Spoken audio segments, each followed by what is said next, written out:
Hey guys, Heather from ArboursAbroad here, and today we are walking through van floor insulation.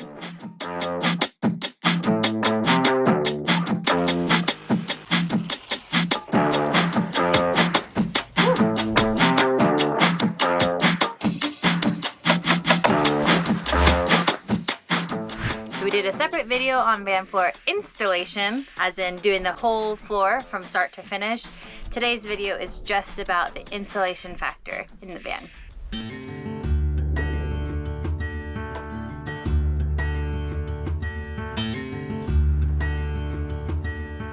So a couple of things are important to consider when you're thinking about insulating your van. Obviously, the top thing is space. So you want to choose something that's going to work in the space that you have. We have a minivan, so it's a short roof, and so we couldn't go with too thick of an insulation on the floor because we would lose too much space if we did. So we went ahead and did this 1/2 inch polyiso insulation. Super thin, 1/2 inch obviously. They make these in thicker pieces as well, which do better at insulating, but if we had 1 inch of insulation on top of the plywood for the subfloor and then the actual floor, we would be losing so much space. So 1/2 inch is what we went with here. Most people, or blogs that we've read or videos that we've watched, they use Reflectix as their insulating bit. In the research that we did though, this actually doesn't work very well. It's great for your windows or for wall cavities that there's a space or a gap of air for the heat to reflect off of, but in the floor itself you're not going to have any extra space, and so you don't actually want to use this for the main part of your floor. It is super thin, so if you didn't have anything else to use or any extra space to give, you could use it in dire need. Otherwise, you only want to use it for your windows, wheel wells, and maybe just where you step. So insulating the floor, you need a couple different things. You need insulation. Again, we did 1/2 inch polyiso insulation. I'll link the exact things below and in the blog article that goes with this, but 1/2 inch insulation for us. Ooh, this aluminum foil tape to tape down all the bits and bobs. Great stuff, spray foam. This is going to fill in any cracks and crevices that the insulation sheet can't get to, as well as the ribs on the bottom of the van. You'll be needing a jigsaw to cut your insulation pieces, and or one of these. These things are so cool. It's a saw that folds into itself. You just zing, zing, zing. Perfect. For that, this is an X-Acto knife. Everybody knows what that is. Great for cutting also. Sharpie to make your measurement marks. Measuring tape to make sure everything's just perfect. Silicone to fill in any gaps actually before putting the insulation in your floor. And spray adhesive.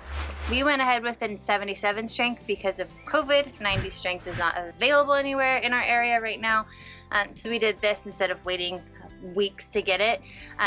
90 strength is what a lot of people recommend using instead. And the last thing that you'll need, or at least it's nice to have, a folding sawhorse. All right, let's dive in to actually insulating your van floor. First things first, when insulating your floor, actually insulate your wheel wells.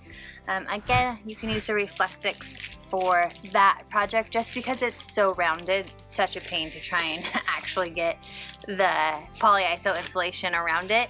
And you'll also likely be covering that with more stuff anyways, and so the extra bits and bobs, whether that's your bed on top or whatever, that'll insulate it there too. So the Reflectix is okay to use there. So you're gonna cut it to the size of your wheel well, and then use this aluminum tape, 3M aluminum foil tape, to tape it all down. We taped the back side first of the wheel well and then taped the edges and made a slit down the sides before kind of taping it and folding it on itself. After you have your wheel wells covered with the insulation on there, you're going to use your stencil from your hopefully car carpet, otherwise one that you make out of cardboard for your flooring. This stencil is awesome because you'll be using it for your insulation, you'll be using it for your subfloor, likely plywood, and you'll also be using it for your final flooring stencil. It's worth it to use or to take the time to make a stencil so that you have it for all three of those projects. Again, in our case, we had the carpet from the original flooring in the van that we were able to use for it all. So you'll put your 4x8 piece of polyiso sheet insulation on a sawhorse or a couple sawhorses, and then lay your carpet over the top and make the outline with a Sharpie or a different permanent marker. After that, you're going to get your tool, whatever that may be. We really liked using this. It worked really great for sawing the insulation pieces. You can also use for the longer straight lines a jigsaw like this. For the sound effects, I almost saw my face. So you'll cut your insulation piece out and do it piece by piece. So you want to use the least amount of pieces as possible so that you have less gaps to fill afterwards and tape off. But in our case, it's a 5-foot wide van, and so we use 2 4x8 pieces of the polyiso insulation, one for the back half and one for the front half, and cut the pieces and then made sure it fit. So we did the wheel well first, or where the wheel well is first as one big piece. Make sure it fits, leave it sit there, and then cut the next piece, and again pieced it together as we went. After you're sure all your insulation pieces fit, then you want to glue them down. You could use a spray adhesive like this if your floor is completely flat. However, most floors have ribs in them on the bottom. So instead of using the spray adhesive, you'll want to use an expanding foam like this. That way each of those divots that are the ribs across the floor can be filled and insulated, or you'll have air gaps if you don't fill it, and then your insulation will be less effective. This stuff is expanding foam, so you want to make sure that everything is cut and it actually fits in the right spot before you use this. Now, part of the insulation is completing obviously your whole floor build. We had already cut our subfloor, our plywood subfloor as well, and made sure it fit before gluing this down, because then we had something hard and sturdy to lay on top of the insulation pieces, these sheets. Because when you push on these, it actually, if you put too much pressure in one spot without something over the top, it will puncture it and or make a big dent.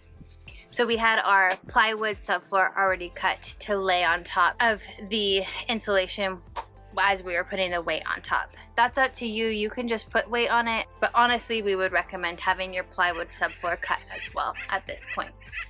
So you have your insulation sheet cut, you have your plywood subfloor cut, and now it's time to glue it down. Again, this goes in the ribs. That's all you need. You just need this in the ribs, and then as it expands, it will fill and as well as grab on top or grab hold of the insulation piece and compress it onto the floor of your van. So you fill each rib with this stuff here, and then lay your insulation on top of that, and then your plywood on top of that, and put weight down on the plywood to make sure that when the spray foam expands, it doesn't expand and pull your flooring up too high. You want to keep it flush, or as flush as possible, with the actual floor of the van. Again, that's going to be a piece by piece by piece project. You don't want to do the spray foam any extra than you're ready for. So one piece at a time, putting the weight down on each piece as you go. This stuff has a handy dandy cure time of 8 to 12 hours. So after you have this all sprayed down with your weight applied to on top of your plywood, then you gotta just take a break for a day, head to bed, whatever.